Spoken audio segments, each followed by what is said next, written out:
Tai aš sakau, Žemės diena dar viena galimybė pradėti.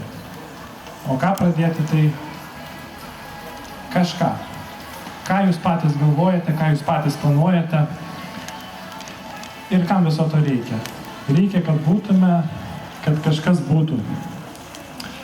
Pasaulio gelbėti nereikia, gal pasakysiu keistai, bet iš tiesų reikia gelbėti mus pačius tame pasaulyje. Kad mes jo nesunaikintume. Gamta buvo, yra ir bus be mūsų ir dar geriau, jinai gyvens. Norim gyventi kartu, turim prisitaikyti. Prisitaikyti, kurti, atrasti, pažinti, bet negriauti kažką. Dabar dažnai darom taip, kad griaunam. Tai būtent dėl šios priežasties, kad žmogaus darbas dažnai susijęs su gamtos griovimu, 1971 metais Jungtinės tautos pavasario lygiadienį paskelbė Žemės diena.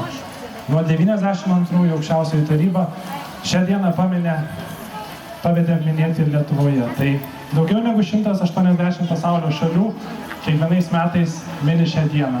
Tai minėkim ir mes, oras gražus, idėjos jūsų gražios, su aitvarais paleiskim savo svajonę.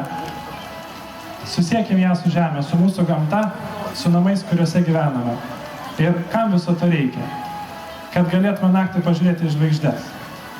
Kad galėtume visi užlipti ant trasos ir pajausti, koks tas šaltis eina į mūsų padus. Pamastyti, kas iš to kiekvienam iš mūsų. Ačiū.